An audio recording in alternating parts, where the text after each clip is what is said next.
सबको जय मसीह की। आज की आराधना की सभा में हम आप सबको फिर से स्वागत करते हैं। और हम जानते हैं कि इस लॉकडाउन के दौरान में आप लोगों से हम आज मिल नहीं पा रहे हैं, आप भी हमसे मिल नहीं पा रहे हैं, लेकिन हम बहुत आनंदित हैं कि प्रति रविवार को हम आपके सामने में इस डिवाइस के माध्यम से आपके साथ मिलकर परमेश्वर की आराधना करते हैं। और मेरे प्रिय, एक वचन में कहना चाहता हूँ, अगर हम चारों तरफ देखेंगे आज संसार में एक प्रकार की हाहाकार है, एक प्रकार की अंधकार की शक्तियाँ जैसे काम कर रहे वैसे हैं, लेकिन हमारा परमेश्वर महान है, क्योंकि अंधियारे और उजियाले को बनाने वाला परमेश्वर वही है। और भजन संहिता उसका 30 वचन में इस प्रकार लिखा है, हे यहोवा के भक्तों, जिस किसी भी नाम से वो जाना जाता है उसका नाम को तुम पवित्र कहो। वो यहोवा नीशी है, यहोवा शालोम है, यहोवा एबेनेजर है। जब हम गीतों को गाते हैं, जब शब्दों को कहते हैं, हम अपने अंदर में वो जैसा है वैसे जब हम उसको कहते हैं वो हमारे जीवन में कार्य को करता है। उसी भजन संहिता 30 के आगे अगर हम पढ़ेंगे, उसका 11वां और 12 वचन में इस प्रकार लिखा है कि उसने मेरे बिलाप को नृत्य में बदल दिया। हमारे बिलाप को नृत्य में बदलने वाला परमेश्वर वो है। और आगे कहता है कि मेरे टाट उतरवा कर मेरे कमर में वो आनंद के पटुका को बांधा है, ताकि मेरी आत्मा उसकी भजन गाए। हमारे आत्मा में भजन गाना, हमारा उसकी आराधना करने के पीछे यही मकसद है मेरे प्रियो, कि वो हमारा आनंद है, क्योंकि प्रभु का आनंद हमारा बल है। आइए मिलकर इस गीत को गाए, परमेश्वर के नाम की महिमा करें। आराधना हो आत्मा से, आराधना हो सच्चाई से, हर एक जीव जिसमें हो प्राण यहोवा की आराधना करे।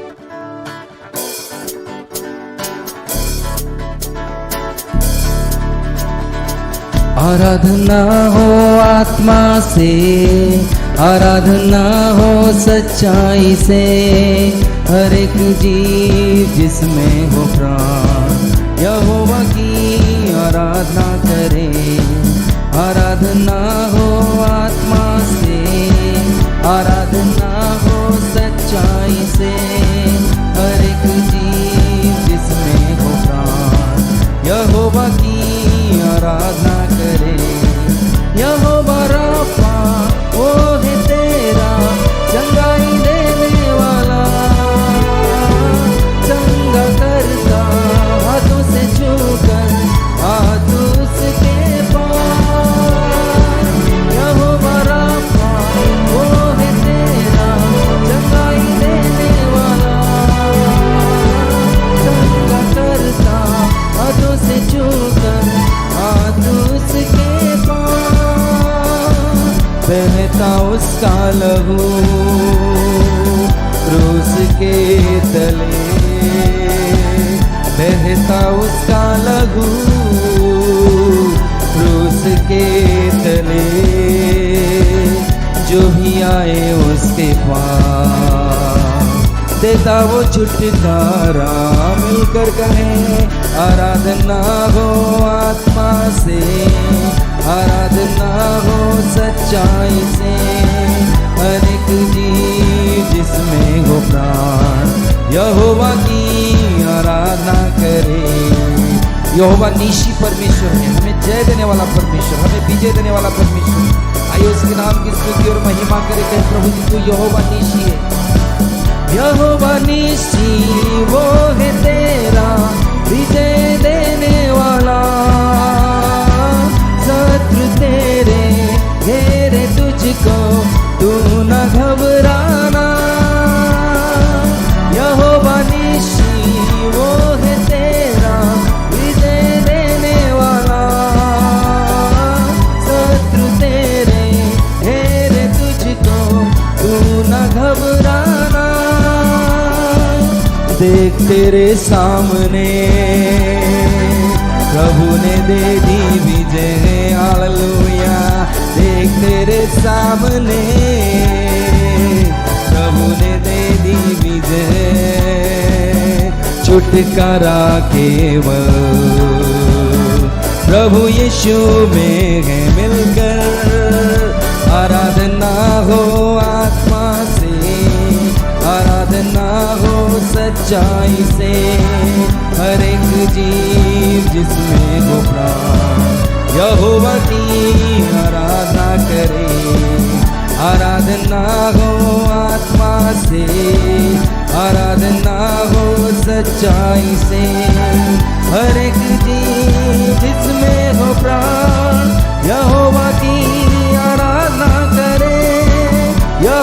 शालोम वो है तेरा शांति देने वाला, अपने आशीषों से वो भरेगा तेरे जीवन को। यहोवा शालोम वो है मेरा शांति देने वाला, अपने आशीषों से वो भरेगा मेरे जीवन को। महासागर जैसे बाधा में खोलेगा द्वार, महासागर जैसे बाधा में खोलेगा द्वार। पाप क्षमाओगे यीशु के लहू से मिलकर गए, आराधना हो आत्मा से प्रभु, आराधना हो सच्चाई से। हर एक जीव जिसमें हो प्राण यहोवा की आराधना करे, आराधना हो आत्मा से, आराधना हो सच्चाई से। हर एक जीव जिसमें हो प्राण यहोवा की आराधना करे।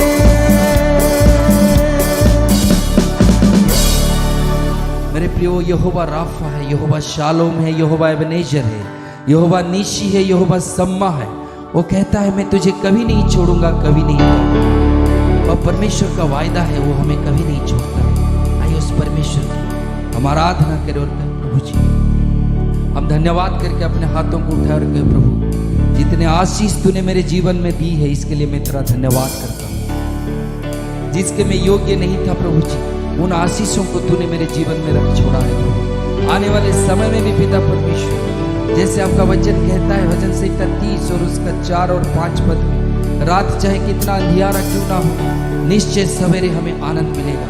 पिता परमेश्वर, हम आपका धन्यवाद करते हैं।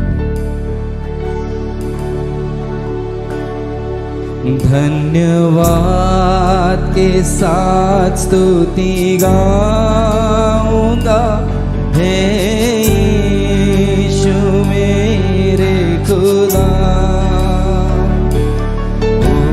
उपकार तेरे है बेशुमार, कोटि कोटि स्तुति धन्यवाद। मेरे साथ मिलकर कहे धन्यवाद के साथ स्तुति गाऊंगा, हे यीशु मेरे खुदा। उपकार तेरे है बेशुमार, कोटि कोटि स्तुति धन्यवाद।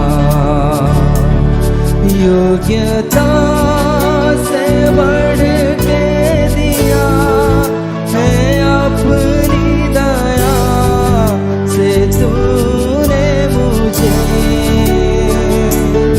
योग्यता से बढ़ के दिया है अपनी दया से तूने मुझे।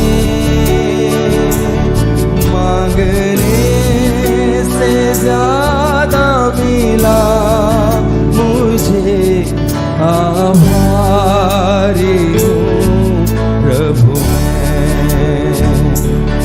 मांगने से ज्यादा मिला मुझे, आभारी हूँ प्रभु मैं। धन्यवाद के साथ स्तुति गाऊंगा, हे यीशु मेरे खुदा। उपकार तेरे है बेशुमार, कोटि कोटि स्तुति धन्यवाद। धन्यवाद के साथ स्तुति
स्तुति धन्यवाद यीशु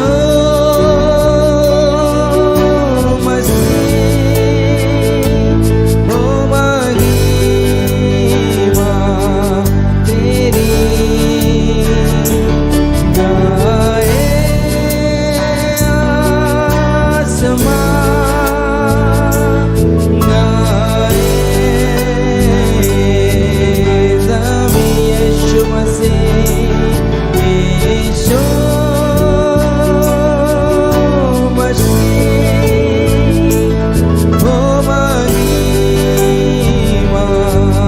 तेरी गाए आसमान, गाए ज़मीं,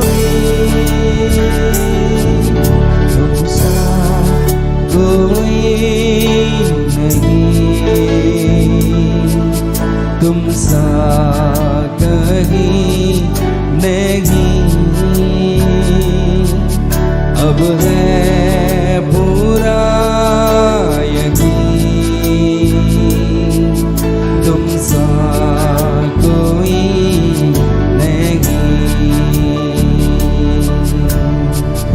अंधेरों में तू रोशनी है, तू ही मंजिल, तू रास्ता भी है, तू है जहाँ ना कुछ कमी है, तेरा ही नाम जिंदगी है।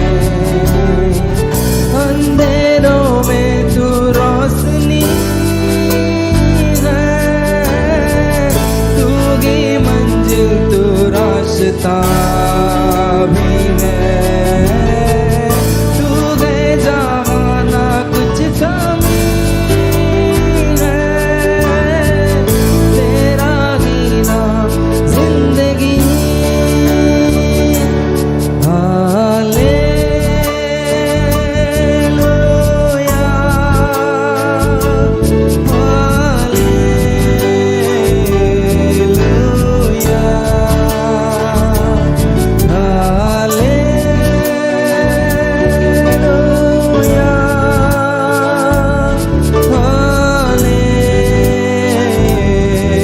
हालेलुया,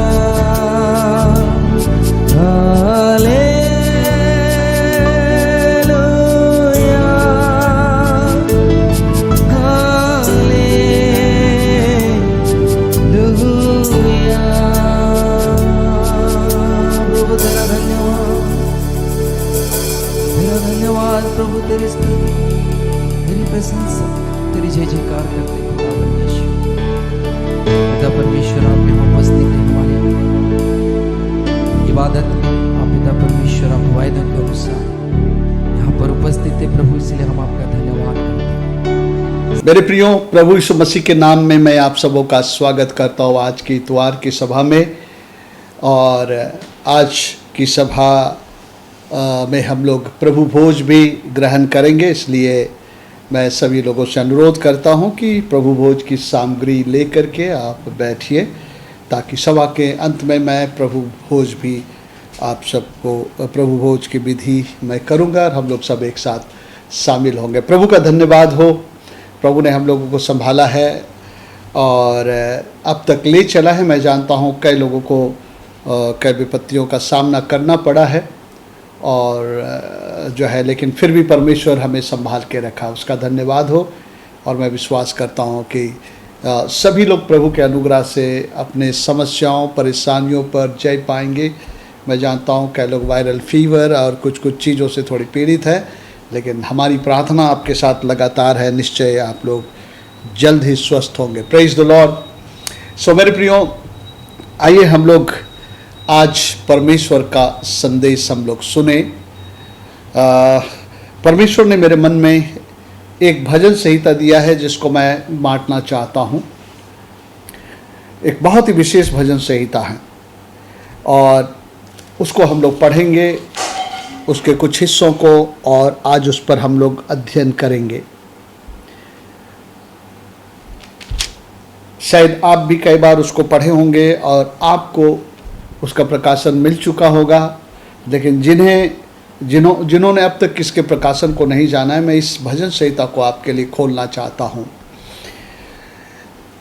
परमेश्वर के वचन में जो है, परमेश्वर जो है हमारे लिए हर प्रकार के निर्देशों को रखा है, क्योंकि बाइबल में लिखा है, दूसरा तिमोथियुस के 3:16 में, परमेश्वर का हर एक पवित्र शास्त्र यानी कि 66 पुस्तकें परमेश्वर की प्रेरणा से रचा गया है, हमको समझाने, सुधारने और धर्म के शिक्षा के लिए लाभदायक है। मेरे प्रियो, प्रभु का वचन हमको समझाता है, हमको सुधारता है, हमको करेक्ट करता है और हमको जो है परमेश्वर के योग्य बनाता है। इसलिए प्रभु का मैं धन्यवाद करता हूँ। और आइए बड़ी प्रार्थना पूर्वक प्रभु के वचन को सुने। भजन संहिता 45 को मैं पढ़ना चाहता हूँ, कुछ हिस्सों को। उसमें बहुत सारी भेद भरी बातें हैं।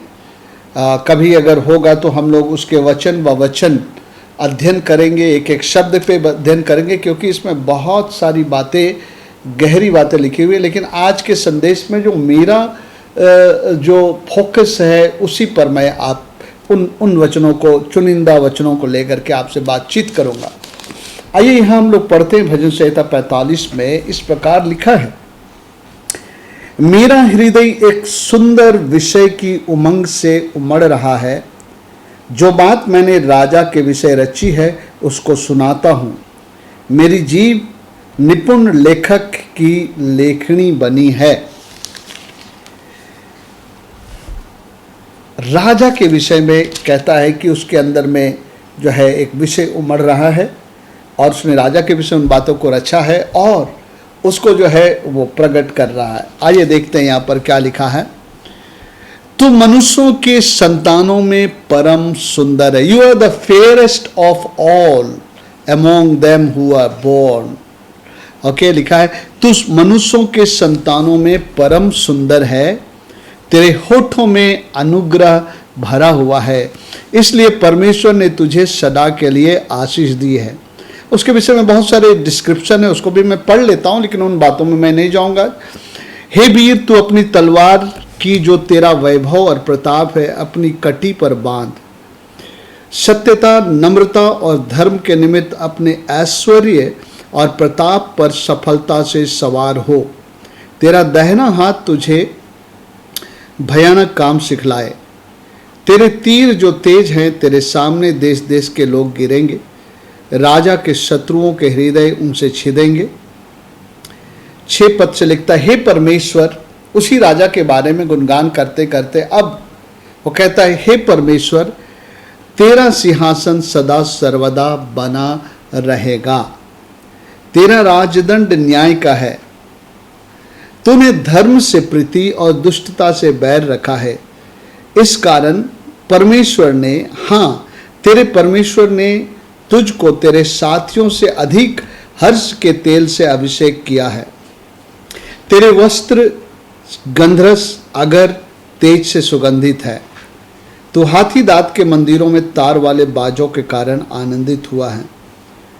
तेरी प्रतिष्ठित स्त्रियों में राजकुमारियां भी हैं, तेरे दाहिनी ओर पटरानी है, ओपीर के कुंदन से विभूषित खड़ी है। 10 पद, हे राजकुमारी सुन और कान लगाकर ध्यान दे, अपने लोगों और अपने पिता के घर को भूल जा, और राजा तेरे रूप की चाह करेगा, क्योंकि वह तो तेरा प्रभु है कि उसे तू दंडवत करे। यहीं तक हम लोग पढ़ेंगे। सो मेरे प्रियो, ये जो है एक तस्वीर है, एक राजा का गुणगान किया जा रहा है और बाद में ये राजा के साथ राजकुमारी के विवाह को लेकर के बातचीत कर रहे हैं। ऐसा लग रहा है कि उनका विवाह का आयोजन हो चुका है और राजकुमारी से कहा जा रहा है कि कान लगाकर ध्यान दे, अपने लोगों और अपने पिता के घर को भूल जा, और राजा तेरे रूप की चाह करेगा, क्योंकि वो तेरा प्रभु है, तू उसे दंडवत कर। मेरे प्रियो, इस राजा के विषय में इतनी सारी बातों का यहाँ पर बखान है और सारी बातों में तो नहीं जाऊंगा मैं एक एक बातों में, लेकिन कुछ बातों को मैं उद्धृत करूंगा। और कभी कभी लोग कहते हैं कि ये शायद राजा सुलेमान और सुलेमित के विषय में, जो उसकी प्रिया थी उसके संबंध में लिखा है। लेकिन जब हम लोग इसको बहुत ध्यान से पढ़ते हैं तो ये राजा सुलेमान के बारे में नहीं, लेकिन ये यीशु मसीह के बारे में दर्शाता है। क्योंकि जो गुण इनके बारे में लिखा है, जो चरित्र इस राजा के विषय में लिखा है, मैं परमेश्वर के वचन से आपको दिखलाऊंगा कि वो जो है मसीहा के बारे में लिखा गया है और राजकुमारी के बारे में, यानी कि यीशु मसीह और उसके दुल्हन से संबंधित है। तो आइए पहले तो हम लोग देखें, इसको जांचें, क्या ये सुलेमान के बारे में कह रहा है या ये यीशु मसीह के बारे में कह रहा है। निश्चित तौर से जब हम इसको अध्ययन करते हैं, जिन बातों के बारे में लिखा है, इसके बारे में नए नियम में भी चर्चा की गई है और वो यीशु मसीह की तुलना करते हुए कहा गया। यहाँ पर यीशु मसीह को कहा गया कि तुम मनुष्यों के संतानों में परम सुंदर है, तेरे होठों में अनुग्रह भरा हुआ है। आप देखेंगे पूरे बाइबल में कि यीशु मसीह के बोली में अनुग्रह था लोगों के लिए। मेरे प्रियो, जो भी कि वो कभी कभी कड़े शब्दों में लोगों से बात करते थे, खास करके उस समय में जो पाप और बुरे चाल चलन चरित्र के संबंध में होता था, परमेश्वर के खिलाफ में किसी प्रकार की बात होती थी, तो वो जो है एक डांट के तौर पर कठोर शब्दों का इस्तेमाल करते थे।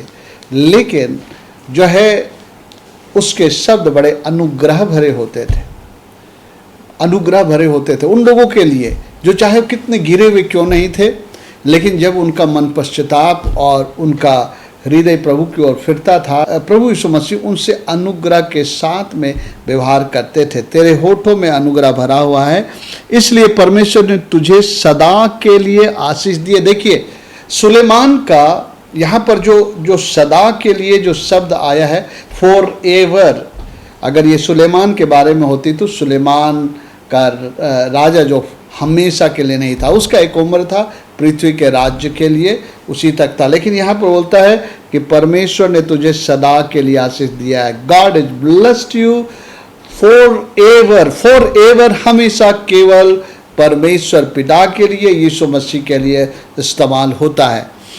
आगे हम छोड़ देते हैं, तीन पद को छोड़ देते हैं, उसकी भी तुलना हम लोग कर सकते हैं। ओके, हे वीर, तू अपनी तलवार को जो तेरा वैभव और प्रताप है अपने कटी पर बांध, उसके गुणगान में कह रहा है। और हम लोग जानते हैं तलवार जो है हमारे युद्ध का एक शस्त्र है, जिसको यीशु मसीह ने इस्तेमाल किया था। जब परीक्षा उसके पास आई तो उसने कहा ये लिखा है, ये लिखा है, ये लिखा है, ये लिखा है। और परमेश्वर के वचन को आत्मा का तलवार कहा गया है। इफिसियों की पत्री और उसका 6वें अध्याय में जब हम लोग देखते हैं तो परमेश्वर के वचन को तलवार कहा गया है। और यहाँ पर जो है संबोधित करते हुए कह रहा है कि तो अपने तलवार को बांध ले।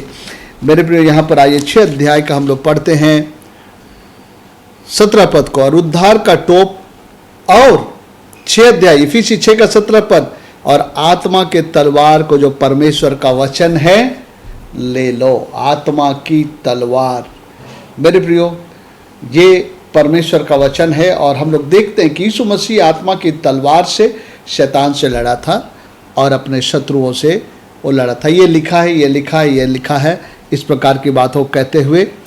ओके, 4 पद में लिखता है, सत्यता, नम्रता और धर्म के निमित्त अपने ऐश्वर्य और प्रताप पर सफलता से सवार हो। तेरा दाहिना हाथ तुझे भयंकर काम सिखाए। सत्यता, नम्रता और जो है धर्म के निमित्त, यीशु मसीह सत्य हैं, यीशु मसीह नम्र हैं और यीशु मसीह धर्मी हैं। ये बात हम लोग बहुत अच्छी तरह से जानते हैं। यीशु मसीह का मुझसे सीखो, मैं नम्र और दीन हो। यीशु मसीह सत्य है, हम जानते हैं, मैं ही मार्ग, सत्य और जीवन हो। और यीशु मसीह जो है धर्मी है, उसमें कोई भी पाप नहीं है, वो अधर्म उसमें कुछ भी नहीं है। इसके विषय में हम लोग अभी पढ़ेंगे थोड़ा आगे चल करके। तो बोलता है कि तेरे दाहिने हाथ तुझे भयानक काम सिखाए। दाहिना हाथ हमेशा बल को दिखलाता है, और हम लोग जानते हैं कि यीशु मसीह जो है बलवंत और बलशाली है। और आप कहेंगे कि यीशु मसीह को क्या सिखाने की ज़रूरत थी, दाहिने हाथ तुमको बल सिखाए। यीशु मसीह ने लिखा है, दुख उठाकर उसने आज्ञा पालन करना सीखा। आज्ञा पालन एक बल की बात है ना। आज्ञा पालन करना एक अंदरूनी बल की बात है। जब बहुत सारी चीज़ों को आप इनकार करके जो है आप परमेश्वर की आज्ञा मानने के लिए तैयार होते। जो आज्ञा नहीं मानते हैं परमेश्वर को, वो कमज़ोर निर्बल लोग हैं। सो ये यीशु मसीह के बारे में लिखा कि मृत्यु उपरांत वो आज्ञाकारी रहा, और उसने दुख उठा कर इब्रानी की किताब में लिखा है कि उसने आज्ञा माननी सीखी। तो बोलता तेरा दाहिना हाथ तुझे भयानक काम सिखाए। और उसके बाद हम लोग 5वें पद में पढ़ते, तेरे तीर तो तेज हैं और तेरे सारे तेरे सामने देश देश के लोग गिरेंगे, राजा के शत्रुओं के हृदय उनसे छेदेंगे। परमेश्वर के मुख से निकली हुई बातें, यीशु मसीह के मुख से निकली हुई बातें तीर के समान है, जो हृदय को छेदता है, भेदता है ना। कई बार लोगों जब परमेश्वर का वचन लिखा तो लिखा वो कायल हो गए, और यहाँ पे लिखता उनके हृदय छिद गए, कन्विक्ट हो गए। ये परमेश्वर का वचन जो एक तीर की तरह है, जो शत्रुओं के मनों को बीजता। हम लोग सब बैरी थे, लेकिन एक दिन वो तीर हमारे इधर में लगा, हम कायल हो गए, हम मन में हमारा हृदय छिद गया। जैसे वो लोग कहने लगे, हे मेरे भाइयों, उद्धार पाने के लिए हम क्या करें। मतलब वो कायल हो गए, वो छिद गए। परमेश्वर की बातें, यीशु मसीह की बातें लोगों के शत्रुओं के हृदय में छिद जाता था। फिर वो लोग पश्चाताप करते हुए लौटते आते थे। प्रभु यीशु मसीह के बारे में ये बता रहा है।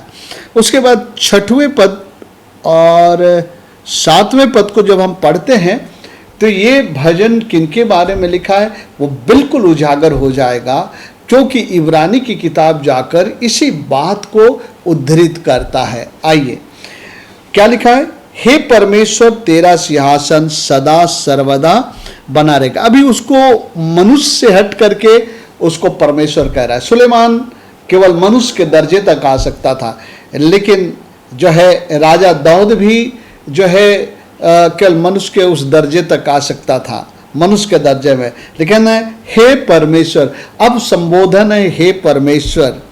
सो ये मस्यानिक साम है, मसीह के बारे में कह रहा है, हे परमेश्वर तेरा सिंहासन सदा सर्वदा बना रहेगा और तेरा राजदंड न्याय का है। ये फॉर एवर वाला इटर्नल किंगडम की बात कर रहा है।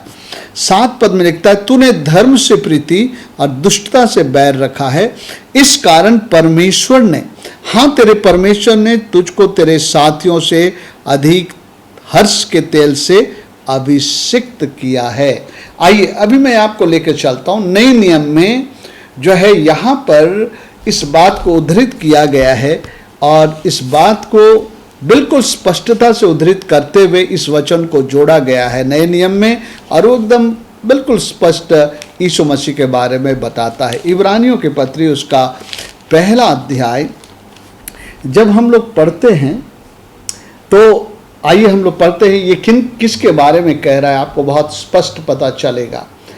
1 अध्याय 1 पद से पढ़ रहा हूं।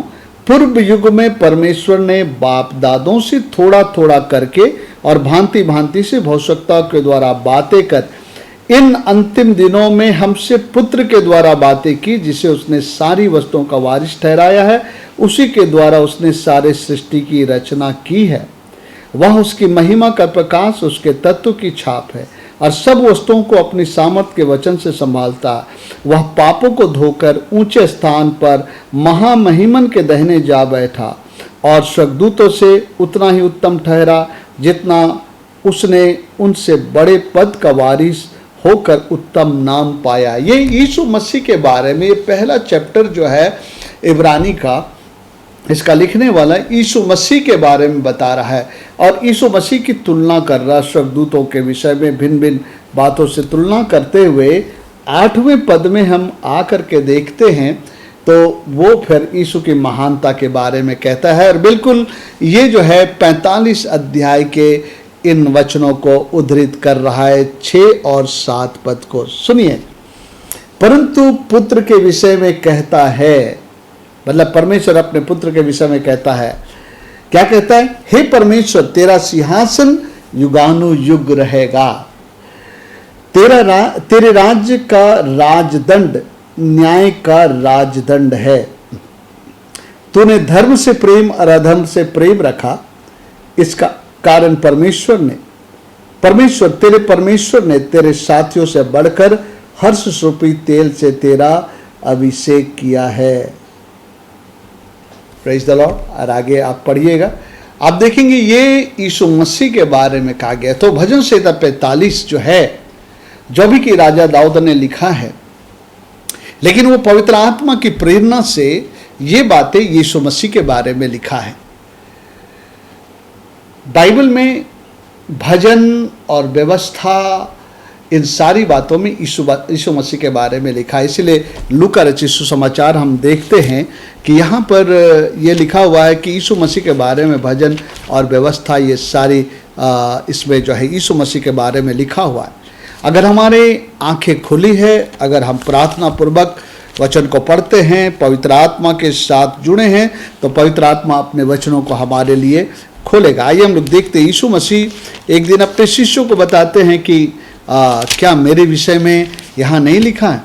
थ्रू आउट बाइबल, आपको उत्पत्ति किताब से लेकर के प्रकाशित वाक्य की किताब तक यीशु मसीह का जिक्र है। आप यीशु मसीह को देख सकते हैं अगर आप आत्मिक आंख आपका खुला हो। तो आइए हम लोग यहाँ पर पढ़ते हैं। देखिए, यीशु मसीह ने पहले से, मूसा ने पहले से इन सारी बातों का था। आइए हम लोग पढ़ते हैं लूका रचित सुसमाचार और उसका 24 अध्याय, उसको हम लोग पढ़ते हैं। यहाँ पर जब यीशु मसीह के साथ वो इमाउस के मार्ग में कुछ लोग चले जा रहे थे, चेले लोग, और यीशु मसीह के बातें कर रहे थे, उसी समय यीशु मसीह उनसे ये बातें कहता है। आइए 44 पद में अपने शिष्यों को ये बातें वो बतलाता है। आइए हम लोग पढ़ते हैं 36 पद से। वे ये बातें कही रहे थे कि वो आप ही उनके बीच में आ खड़ा हुआ और उनसे कहा, तुम्हें शांति मिले। ये यीशु मसीह के जी उठने के बाद में, और परंतु वे घबरा गए और डर गए और समझे कि हम किसी भूत को देख रहे हैं, क्योंकि बंद कमरे में यीशु मसीह प्रवेश कर गए। उसने उनसे कहा, क्यों घबराते हो? तुम्हारे मन में क्यों संदेह उठते हैं? मेरे हाथ और मेरे पाँव को देखो कि मैं वही हूँ। मुझे छू कर देखो, क्योंकि आत्मा के हड्डी और मांस नहीं होता जैसा मुझ में देखते हो। यह कहकर उसने उन्हें अपने हाथ पाँव दिखाए। जब आनंद के मारे उनको प्रतीति ना हुई तो वो आश्चर्य करते थे। तो उसने उनसे कहा, क्या यहाँ तुम्हारे पास कुछ भोजन है? उन्होंने उससे भुनी हुई मछली का टुकड़ा दिया। उसने लेकर उनके सामने खाया। फिर उसने उनसे कहा, अपने शिष्यों से कहा, ये मेरी वे बातें हैं जो मैंने तुम्हारे साथ रहते हुए तुमसे कही थी कि अवश्य है कि जितनी बातें मूसा की व्यवस्था, भविष्यवक्ता और भजनों की पुस्तक में मेरे विषय में लिखी वो सब पूरी हो। अगर आप देखेंगे तो यीशु मसीह के मृत्यु के बारे में भजन संहिता में लिखा है, हे मेरे परमेश्वर, 22 अध्याय में, हे मेरे परमेश्वर तूने मुझे क्यों छोड़ दिया है। ये राजा दाऊद ने लिखा किसी विशेष परिस्थिति में, लेकिन हम लोग जानते हैं ये बातें यीशु मसीह में पूरी हुई। जो है कि ये बोलता है कि मेरे विषय में भजन में लिखा हुआ है, व्यवस्था में लिखा हुआ है, भविष्यवक्ताओं में लिखा हुआ है। ये भजन संहिता 45 जो था, ये यीशु मसीह के बारे में लिखा है। हमने देखा कि इब्रानी की किताब में भी इसको उद्धृत किया गया है, और ख़ास करके वो यीशु मसीह के बातें कर रहा है। तो मेरे प्रियो, यहाँ तक हम लोग देखते हैं कि ये सारी बातें जो है यीशु मसीह में, यीशु मसीह को दर्शाता है, यीशु मसीह के विषय में बतलाता है। और लिखता है, तेरे वस्त्र गंधरस, अगर और तेज से सुगंधित है, और तू हाथी दांत के मंदिरों के तार वाले बाजों के कारण आनंदित हुआ। यीशु मसीह के उस भव्य जो है स्वर्गीय निवास के बारे में बता रहा है, मतलब कि महलों के बारे में, जहाँ पर मतलब ऐसे सिंहासन होते हैं। और गंधरस, अगर और तेज, यह बहुत ही सुगंधित पदार्थ है जो हमको जो है बहुत अच्छा महसूस कराती है। और निश्चित तौर से यीशु मसीह हर लोगों के जीवन को में जब वो आते हैं तो उन्हें बहुत अच्छा महसूस कराते हैं। और यीशु मसीह के संगति में 9 पद में लिखता है, तेरे प्रतिष्ठित स्त्रियों में राजकुमारियां भी हैं, तेरे दहनी और पटरानी है, ओपीर के कुंदन से विभूषित खड़ी है। मतलब यीशु मसीह के संगति में जो है बहुत लोग हैं, बहुत कुलीन स्त्रियां भी हैं, और यीशु मसीह के संगति में सामान्य लोग भी हैं, हर किस्म के लोग हैं। यहाँ पर यीशु मसीह इन बातों को इसलिए दर्शा रहा है क्योंकि आगे चल करके जो 10 पद है उसके होने वाली दुल्हन राजकुमारी, यानी ये चर्च जो है, कलीसिया जो दुल्हन है, उससे इसको जोड़ने वाला है। बाइबल बताता है कि परमेश्वर हम लोगों को, जो जगत के नीचों और तुच्छों को, पढ़े लिखों को, कुलीन लोगों को, और जो कुछ योग्य नहीं है, सबको चुन करके अपने लिए एक ऐसे दुल्हन बनाता है और जिनको वो ऊंचाइयों में भी उठाता है। हम लोग बाइबल में लिखता है परमेश्वर अपने लोगों को धूरे में से उठा करके जो है उसको सिंहासन पर बिठाता है। ये कुलीन स्त्रियां जो है ये फॉलोवर होंगे प्रभु यीशु मसीह के, और ऐसे ऐसे ऊंचे लोगों के बीच में सामान्य लोग भी प्रभु को ग्रहण करने के बाद उठ बैठ पाएंगे, उस बात को दर्शाता है। सो मेरे प्रियो, 9 पद तक जो है ये वर्णन जो है, एक एक वर्णन यीशु मसीह को दर्शाता है, और 10 पद जो है उसके दुल्हन, उसके कलीसिया को दिखलाता है। और मेरा उद्देश्य है आज एक बात पे मैं फोकस करूं, और 10 पद में राजकुमारी से कहा जा रहा है, हे राजकुमारी सुन, कान लगाकर ध्यान दे, अपने लोगों और अपने पिता के घर को भूल जा, और राजा तेरे रूप की चाह करेगा, क्योंकि वो तो तेरा प्रभु है और तू उसे दंडवत करेगा। मेरे प्रियो, यीशु मसीह राजा है और वो अपने दुल्हन को लेने के लिए आने वाला है। अपने लिए परमेश्वर एक तेजस्वी कलीसिया को तैयार करा। इफिसियों के पत्री में हम लोग 5वें अध्याय में पढ़ते हैं कि एक तेजस्वी कलीसिया जो उसके दुल्हन है ना। इफिसी 5 अध्याय को जब हम लोग पढ़ते हैं तो जो है पति पत्नी का जो उदाहरण देकर उसमें बात करता है, और आखिरी में कहता है ये तो मसीह और कलीसिया के विषय में है। सो कलीसिया उसके दुल्हन है। अभी हम लोग जो राजकुमारी हैं, है ना, कलीसिया राजकुमारी है, और आपको पता है ये राजकुमारी रानी बन जाएगी। राजकुमारी का जब विवाह राजा से हो जाएगा तब वो रानी के पद में पहुंच जाएगी, क्वीन बन जाएगी। लेकिन इस समय में राजकुमारी के तौर पर हमको जो है तैयारी करना है कि हमारी सुंदरता को राजा चाहे। एस्तर के किताब को याद करें। एस्तर के किताब में जो है राजा के लिए जो है ऐसे कुमारियों को लाया गया और उनको ऐसा मतलब उनके साथ में व्यवहार किया गया, उसके सौंदर्यीकरण में हर रीति से उनके लिए उन वस्तुओं को उनके लिए दिया गया जिससे जो है कि उन पर व्यवहार किया जाए, और जो सबसे सुंदर लगे उसको राजा जो है फाइनली जो है अपनी रानी बना लेगा, रानी बना लेगा। सो मेरे प्रियो, इस घड़ी कलीसिया जो है, हम लोग जानते हैं कलीसिया अभी राजकुमारी के पद पे है, क्योंकि उसका विवाह भी नहीं हुआ। वो रानी तब बनेगी जब राजा से उसका विवाह हो जाएगा। लेकिन राजा तो उसी से विवाह करेगा जिसका रूप उसको भा जाए। सो हम लोग जानते हैं एस्तर भी उन्हीं लोगों में से थी और उनको भी तैयार किया गया, और जो एस्तर राजा के द्वारा पसंद की गई, एस्तर का रूप राजा को भा गया। इसलिए एस्तर के लिए राजा कई फेवर किया, राजा का अनुग्रह को उसने पाई। इवन जब अपने लोगों को बचाने के लिए बिना राजा की अनुमति के कोई नहीं जा सकता था, लेकिन जब वो वहाँ पर गई, राजा उससे इतना मोहित था कि बिना आज्ञा के नहीं बुलाने की जो बात थी उस पर भी जो है वो भारी पड़ी। उसका रूप, उसका सौंदर्य जो था राजा को जो है ऐसा मोहित कर रखा था कि वो इस समय में भी जो है एस्तर को स्वीकार करता है, उसकी बातों को सुनता है। मेरे प्रियो, यीशु मसीह राजा है और आज कलीसिया राजकुमारी है।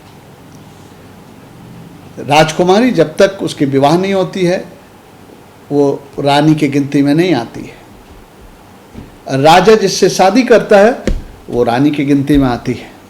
सो यीशु मसीह दुल्हा है और कलीसिया उसकी दुल्हन बनने वाली है, लेकिन अभी राजकुमारी के नाई उसकी तैयारी कराई जा रही है। राजकुमारी के नाई उसको जो है जैसे एस्तर को तैयार किया गया ताकि वो राजा के द्वारा पसंद की जाए, उसकी तैयारी हो रही। खोजे लोग थे जिनको ठहराया गया था कि इनके साथ जो सौंदर्यीकरण वाली वस्तुएं थी उनका इस्तेमाल करके इनको जो है तैयार करने के संबंध में जो खोजों को ठहराया गया था, उनका काम था कि वो उन लोगों को तैयार करें। और आज भी परमेश्वर जो है अपने लिए कलीसिया को तैयार करा। उसकी जिम्मेवारी प्रभु ने 5 प्रकार के सेवकों को दिया है ना?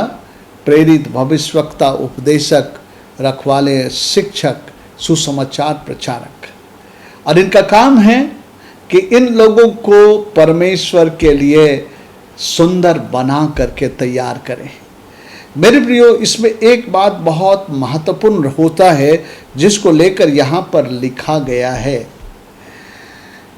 ऐसी दुल्हन अपने पति को कभी खुश नहीं कर सकती है जो शादी के बाद भी जो है उसको अपना ही घर, अपने ही लोग, उसी की ओर ध्यान रहता है कि जब भी देखे तो कहे मैं मायके जाऊंगे, जब भी देखे तो पर पति के साथ नहीं रहे, वो हमेशा जाए, उनको अपना घर, अपना देश, अपने लोग ही उनको याद आते हैं। मैंने कई ऐसे परिवारों में देखा है, लोग दुख होकर कहते हैं पता नहीं इसको शादी क्यों की, क्योंकि इसको अपना माँ घर ही याद होता है, अपने पिता का घर ही याद होता है, अपने भाई याद होते हैं, मेरे साथ तो बहुत मुश्किल से रहती है। मेरे प्रियो, ये दुखित करने वाली बात होती है और ऐसे लोगों को बहुत बार पति लोग पसंद नहीं कर सकते हैं। यहाँ लिखा है, हे राजकुमारी सुन, कान लगाकर ध्यान दे, क्योंकि उसको चिता रहा है, अपने लोगों और अपने पिता के घर को भूल जा और राजा तेरे रूप की चाह करेगा। हमारी सौंदर्यीकरण के लिए, हमारी जो है सुंदर लगने के लिए, कलीसिया के लिए एक महत्वपूर्ण बात है कि अपने लोगों और अपने पिता के घर को भूल जा। मेरे प्रियो, हमको जाना है शादी करके अपने प्रभु के साथ में। हमारा जो है सिटीजनशिप जो है वो स्वर्ग में है। यीशु मसीह कलीसिया को आएंगे और उसको लेकर के स्वर्ग में शादी करने के लिए जाएंगे। मैंने आपको बताया रैप्चर होगा और कलीसिया ऊपर उठा लीजिएगी। 7 वर्ष वहाँ ऊपर मसीह के न्याय के सिंहासन के सामने हमको रिवार्ड दिया जाएगा और फाइनली हमको प्रभु यीशु मसीह वहाँ जो आग से ताएगा और जो भी त्रुटियाँ हैं सब मिटाने के बाद जो बिल्कुल प्योर शुद्ध दुल्हन से जो है विवाह होगा, मेमने का विवाह। उस दिन के लिए जो है प्रभु तैयार कराना चाहता है। लेकिन आपको पता है कि बहुत लोग इच्छा तो रखते हैं कि मैं मसीह के दुल्हन बनूं, लेकिन आपको पता है वो ये संसार जो है, इस पृथ्वी की बातें जहां अभी हम हैं, हम इसी पे मन लगाए रहना चाहते हैं।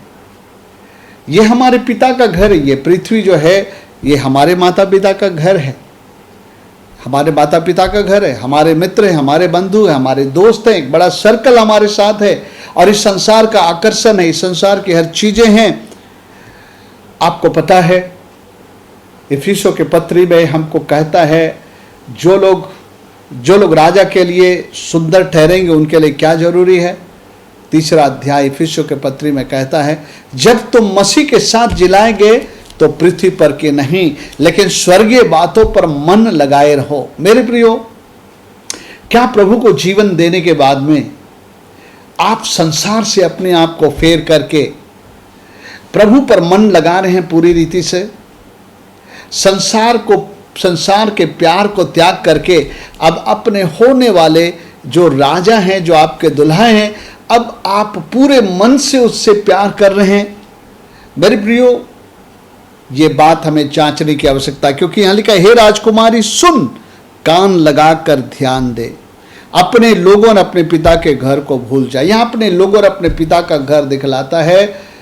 यह संसार और संसार के लोग और जो है हमारे मित्र मंडल और संसार की एक एक आकर्षण की चीजें जो लोगों को परमेश्वर की ओर से उनके मन को फेर देती है। आज संसार में बहुत सारी चीज़ हैं जो आपका समय ले लेंगे, कि आपके पास प्रार्थना का समय नहीं बचे, बाइबल से पढ़ने का समय ना बचे, और बल्कि वो चीज़ें आपको अंदर से दूषित भी कर देगी, प्रदूषित भी कर देगी, आपके आत्मा में मलिनता ले आएगी, आपके विचारों में मलिनता ले आएंगी और आपको परमेश्वर से दूर रखेंगे। सो मेरे प्रियो, यहाँ कहता है, हे राजकुमारी सुन और कान लगाकर ध्यान दे। हम लोग राजकुमारी हैं, हमारे विवाह की तैयारी हो रही है यीशु मसीह के साथ में, हम सबों को पता है, लेकिन हम कितने सीरियस और कितने गंभीर हैं, है ना।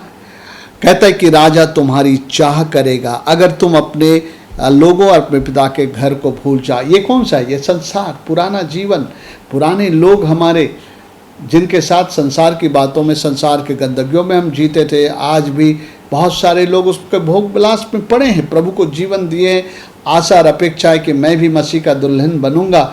लेकिन मेरे प्रियो, ये बातें उनके जीवन को दूर रख रही हैं। हम लोग जानते हैं विवाह जो है एक प्रेम का बंधन है। विवाह एक प्रेम का बंधन है। किससे आप प्रेम कर रहे हैं? जिससे आपकी बात लगी है उससे प्रेम कर रहे हैं, या आप किसी और पे मन लगाए हुए हैं? जब मैं लोगों का वचनबद्ध करवाता हूँ, इंगेजमेंट करवाता हूँ, तो मैं उन लोगों से एक वचन दिलाता हूँ। मैं ऐसा कहता हूँ, लड़के से कहता हूँ कि मैं फलाना तुझ फलानी को मंडली के समक्ष परमेश्वर को उपस्थित जान करके वचन देता हूँ कि परमेश्वर के नियुक्त समय में मैं तुमसे विवाह रचाऊंगा। मैंने तुझी को अपना जीवन साथी चुना है और किसी पे मन ना लगाऊंगा, और विवाह आने तक मैं पूरे पवित्रता और प्रार्थना के साथ में विवाह की तैयारी करूंगा। मतलब अब मेरे विचार में, मेरी सोच में अब कोई नहीं है, केवल तुम ही हो, और तुम्हारी सोच पे रहूंगा, किसी और पे मैं मन नहीं लगाऊंगा, और किसी के लिए प्यार में नहीं बांटूंगा। ये वचनदत्त है। पौलुस कहते हैं दूसरा कुरिन्थियोस का 11 अध्याय में, वो कहता है कि मैंने तेरी बात एक ही पुरुष से लगाई है। 11 अध्याय, दूसरा कुरिन्थियोस का 11 अध्याय और उसका 2 पद, क्योंकि मैं तुम्हारे विषय में ईश्वरीय धुन लगाए रहता हूं, इसलिए कि मैंने एक ही पुरुष से तुम्हारी बात लगाई है कि तुम्हें पवित्र कुमारी के समान मसीह को सौंप दो। राजकुमारी के समान, पवित्र कुमारी के समान, राजकुमारी के समान मैं उनको सौंप दूं। तुम्हारी बात मैंने लगा दी है, वचनबद्ध तुम्हारा करवा दिया, एंगेजमेंट मैंने तुम्हारा करवा दिया है, और मैं चाहता हूं कि तुझे इसी दशा में, पूरे कुमारीपन में जो है, बिल्कुल पवित्रता में मैं तुझे उसके हाथ में सौंपना चाहता हूं। सो मेरे प्रियो, यीशु मसीह के साथ हमारी सगाई हो जाती है, वचनबद्ध हो जाता है। जिस दिन हम पापों से मन फिरा करके अपना जीवन दे देते हैं, उस दिन से जो है पौलुस के अनुसार अब जो है हमको पवित्र कुमारी के न्याय में उसको सौंपना चाहता है। इसलिए अभी बहुत जरूरी है कि हम सावधान रहें। पृथ्वी पर का जब तक हमारा जीवन है, ये डेरा सरीखा घर जब तक है जिसमें हम निवास कर रहे हैं, मेरे प्रियो, हमको बड़े ही बच के, बड़े संभल करके अपने आप को संसार से, अपने लोगों से, अपने पिता के घर को भूल जाने के लिए कह रहे हैं। आपको पता है, जब अब्राहम को परमेश्वर आशीष देना चाहा तो 12 अध्याय उत्पत्ति में क्या कहता है? परमेश्वर अब्राहम से रिश्ता जोड़ना चाहता था, उसको खास अपना जो है वो एक आशीषित व्यक्ति बनाना चाहता था, जिसके द्वारा पृथ्वी के कुल आशीष पाएं। लेकिन उसके लिए उसने उसके लिए एक जो है शर्त रखा। आइए हम लोग पढ़ते हैं 12 अध्याय उत्पत्ति की किताब। यहोवा ने अब्राहम से कहा, अपने देश, अपने कुटुंबियों और अपने पिता के घर को छोड़कर उस देश में चला जा जो मैं तुझे दिखाऊंगा। यानी कि इसके पहले कि अब्राहम के साथ परमेश्वर का रिश्ता बनता, अब्राहम को इतनी बड़ी आशीष देता, उसके द्वारा दुनिया के कुल आशीष पाएंगे, ये बात होने के पहले अब्राहम को अपना देश, अपना भूमि, जन्मभूमि, अपने लोगों को छोड़कर निकलना था। मेरे प्रियो, यही बात आज हम लोगों के साथ भी है। हम लोग प्रभु के राज के लिए राजकुमारी हैं, कुंवारी हैं, और हमारी सगाई यीशु मसीह के साथ हो गई है और हम उसके दुल्हन बनने के लिए तैयार किए जा रहे हैं। लेकिन एक प्रश्न है, क्या आपका देश, आपका जन्मभूमि, आपके माता पिता और जो है सब कुछ को आपने जो है छोड़ करके प्रभु के साथ प्रेम करने का कर लिया है अपने निर्णय? ऐसा नहीं कह रहा हूँ कि अपने माता पिता से प्रेम नहीं करना, लेकिन बाइबल में लिखा है जो अपने माता पिता से, परमेश्वर से बढ़कर प्रेम करता हो मेरे राज के लिए योग्य नहीं हो। कई बार हम अपने माता पिता के इच्छा को पूरा करने के लिए परमेश्वर की इच्छा को किनारे कर सकते हैं, है ना। अपने माता पिता के लिए कई माता पिता ऐसे होते हैं जो ईश्वर भक्त नहीं होते, वो हमसे वो सारी बातों का डिमांड रखते हैं जो परमेश्वर के वचन के बाहर की बात रहती है, और उनको खुश करने के लिए हम उनको मानते, परमेश्वर को नहीं मानते। मेरे प्रियो, ये हम अपने परमेश्वर के साथ अविश्वास योग्यता को लाते हैं। सो मेरे प्रियो, हम किससे प्यार कर रहे हैं? हमने जो मसीह को जीवन दिया है, आज हमारा प्यार किससे है? क्या जिससे हमारी सगाई हुई है, अब हमारा पूरा प्यार उसके प्रति है, हमारा ध्यान उसके प्रति है, या तो हम और किसी से प्रेम करते हैं? मेरे प्रियो, हम लोग जानते हैं 1 यूहन्ना 2 अध्याय 15 पद में संभव है प्रभु को जीवन दिए हुए लोगों के साथ आज ऐसी बातें हो सकती है, इसलिए मैं इसको खोलना चाहता हूँ, क्योंकि अब परमेश्वर चाहता है हर उन बातों को प्यार करना छोड़ दो जो मसीह को जीवन देने के पहले तुम करते थे, क्योंकि अब जो है तुमको मसीह से प्यार करना है, यीशु से प्यार करना, क्योंकि उससे तुम्हारी सगाई हो गई है और अब किसी और चीज़ों पर मन नहीं लगाना। मेरे प्रिय, आइए हम लोग पढ़ते हैं 2 अध्याय यूहन्ना की पहली पत्री, उसका 2 अध्याय 15 पद से, तुम ना तो संसार से ना संसार में की वस्तुओं से प्रेम रखो। यदि कोई संसार से प्रेम रखता है तो उसमें पिता का प्रेम नहीं, क्योंकि जो कुछ संसार में है अर्थात शरीर की अभिलाषा, आंखों की अभिलाषा और जीविका का घमंड, वह पिता की ओर से नहीं परंतु संसार की ओर से है। संसार और उसकी अभिलाषाएं दोनों मिटती जाती है, जो परमेश्वर की इच्छा पर चलता है वही सर्वदा बना रहेगा अनंत काल के लिए। तो मेरे प्रियो, ऐसा संभव हो सकता है कि हम लोग परमेश्वर यीशु मसीह के साथ हमारी सगाई हो गई है, हम राजकुमारी हैं और हमको रानी बनने का समय आने वाला है। परमेश्वर के ठहराए समय में जैसे ही रैप्चर होगा उसका समय आ जाएगा, तो ये बात उस समय आएगी। क्या आपने यीशु को जीवन देने के बाद संसार से नाता तोड़ लिया है? संसार के अपने माता पिता, कहने का मतलब है कि ये संसार के ऐसे माता पिता जो आपको परमेश्वर के खिलाफ में चलवाना चाहते होंगे, ऐसे मित्र बंधु जो आपको संसार के गलत बातों में ले जाना चाहते हैं, उनके मोह माया में आप कई बार उनके रास्ते में भी चल पड़ेंगे, उनके इंटरेस्ट में भी आप सहभागी हो जाएंगे। जबकि बाइबल बताता 2 कुरिन्थियों उसका जो है 6 अध्याय के 14 पद से पढ़ते हैं तो उसमें लिखता है कि जो है आसमान जुए में ना जुतना, क्योंकि जो है विश्वासी अविश्वासी का क्या नाता, और धर्म और अधर्म का क्या नाता, ज्योति और अंधकार का क्या नाता। उसका मतलब है कि एक बार मसीह को ग्रहण करने के बाद में हमको उन सब से हमारा जीवन, हमारा कनेक्शन हटा लेने की ज़रूरत है और केवल प्रभु से हमें जुड़ा रहना है। तो यहाँ लिखता है कि तुम ना तो संसार से ना संसार के वस्तु। संसार क्या है? यहाँ पर लिखा है ये संसार एक भौतिक संसार ही नहीं है, लेकिन इसमें एक प्रणाली है जिसमें शरीर की अभिलाषाएं, आंखों की अभिलाषा, जीविका का घमंड है।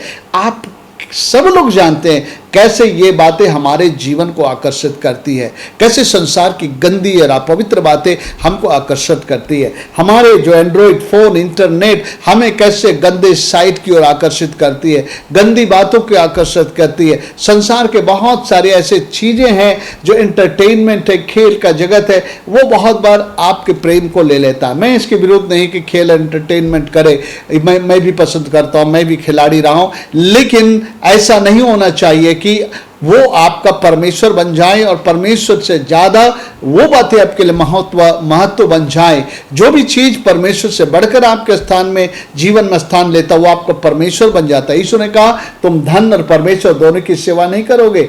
धन और ये दोनों स्वामी हैं, या तो तुम धन से प्रेम करोगे या परमेश्वर। यानी कि धन से अगर हम प्यार करने लगते हैं, धन हमारा परमेश्वर बन सकता है, हमारी हॉबी परमेश्वर बन सकती है। हमारे शरीर के लालसा और अभिलाषाएं जो हमारे लिए जो ज़्यादा महत्वपूर्ण हो सकता है कि हम उसमें जीना चाहते हैं। इसका मतलब है हम अपने आप का इनकार नहीं करते तो हम यीशु से प्यार नहीं करते। जो अपने आप का इनकार नहीं करता है वो यीशु से प्यार नहीं कर सकता है और उसका वो चेला नहीं बन सकता है। लूका 9:23 में लिखा है। एक वचन मैं और पढ़ना चाहता हूं। जब अगर हम संसार से ज़्यादा प्यार करते, संसार से ज़्यादा अटैचमेंट है। मेरे प्रिय, आज ऐसा होता है कि बाइबल पढ़ने का समय 15 मिनट होता है, लेकिन टीवी देखने का समय तो 1 घंटा होता है ना। हम प्रार्थना करने के लिए हमारे पास समय 10 मिनट होता है, लेकिन लोगों के साथ दूसरे प्रोग्राम में हम घंटों बिता सकते हैं। आप एक बात को देख सकते हैं, आपको एक कंपैरिजन अपने जीवन में करना है कि किससे आपका जीवन ज़्यादा जुड़ा है, परमेश्वर से या ये संसार में, जिसको कहा जा रहा है कि हे राजकुमारी अपने माता पिता को भूल जा, अपने लोगों घर को भूल जा। ये दुनिया जो हमारा घर नहीं है मेरे प्रियो, हमको जाना है उस घर में, है ना।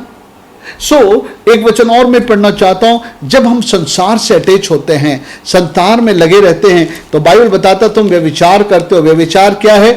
जब आप अपने लिए अपने प्रिय को छोड़कर दूसरे के पीछे भागते हैं तो व्यभिचार का गिनती में आता है। जब एक कोई पत्नी किसी अपने पति को छोड़ के दूसरे पे मन लगाती है, वह व्यभिचार के गिनती में आता है। यीशु मसीह हमारा दुल्हा है। अगर उससे हमारा मन हटता है, हम दूसरे चीज़ों से प्यार करते हैं और अपने प्रभु के लिए हमारे पास जो है प्यार कम पड़ता है, तो जो है याद रखिए कि आप जो है अपने जीवन में जो है गड़बड़ी कर रहे हैं। आइए यहाँ पर मैं पढ़ता हूँ, याकूब की पत्री को मैं पढ़ता हूँ, उसके 4 अध्याय को। वहाँ पर क्या लिखा है? याकूब उसका 4 अध्याय और उसके 6 पद में जब हम लोग पढ़ते, 4 पद में पढ़ते हैं तो बड़ा ही कठोर शब्द इस्तेमाल किया गया है। हे व्यभिचारिणियों, क्या तुम नहीं जानती कि संसार से मित्रता करनी परमेश्वर से बैर करना है? अतः जो कोई संसार का मित्र होना चाहता है, शरीर के अभिलाषा, आंखों के अभिलाषा, जीव का घमंड, उसके अलावा इतने सारे आकर्षण के चीज हैं आज संसार में जो हमारे ध्यान और मन को खींच करके जो है हमको वहां फंसा के रखती है। बोलता है संसार से, हे व्यभिचारिणियों, क्या तुम नहीं जानते कि संसार से मित्रता करनी परमेश्वर से बैर करना है? और जो कोई संसार का मित्र होना चाहता है वह अपने आप को परमेश्वर का बैरी मनाता है। यहाँ पर जो 10 पद में भजन संहिता में, हे राजकुमारी कान लगाकर ध्यान से, तुम अपने लोग और अपने पिता के घर को भूल जाए। इसी संसार को भूलने के लिए कर रहा है, इस संसार से अलग होने के लिए कर रहा है, अपने आप को अलग करके उस प्रभु के आगमन की जो बात जो होने का कह रहा है, बड़े ही प्रार्थना के साथ, धार्मिकता के साथ, पवित्रता के साथ में। मेरे प्रियो, क्या ये आपके जीवन में हो रहा है? क्या आप अपने जीवन को उन बातों से संयम में रख लिए हैं कि बहुत सारी चीज़ें जो आपके मन को, आपके विचारों को खींचती है, उनसे हटाकर आप एक ही निर्णय लेते हैं कि मेरा मन जिस पे मेरा सगाई जिससे हुआ है, मेरा मन अब उसी से लगा रहेगा। कुलुस्सी के पत्र 3 अध्याय, जब तुम मसीह के साथ जिलाए गए तो पृथ्वी पर की नहीं लेकिन स्वर्गीय बातों पर मन लगाओ, अपने यीशु मसीह पर मन लगाओ, उससे जुड़ी हुई बातों पर मन लगाओ। आपका मन कहां पर लगा हुआ है? आइए पहले पत्रुस की पत्री में भी दिखाता हूं कि संसार के उन बातों से बचने के लिए हमसे कहा जा रहा है। संसार में बहुत सारी चीजें हैं जो हमें आकर्षित कर रहे हैं, मुझे बताने की जरूरत नहीं है। एक डिवाइस जो निकल रहा है वो लोगों को अपने कब्जे में ले रहा है, और अगर आपके अंदर में संयम नियंत्रण नहीं है तो आप उनके कब्जे में चले जाए। आज का एंड्रॉयड मोबाइल जो है आपके कब्जे में चाहिए। मैं जब चाहूँगा तब देखूंगा, जब नहीं चाहूँगा तो नहीं देखूंगा। ऐसा नहीं कि वो आपको हर बार खींच ले और आप उसी में फंस जाए।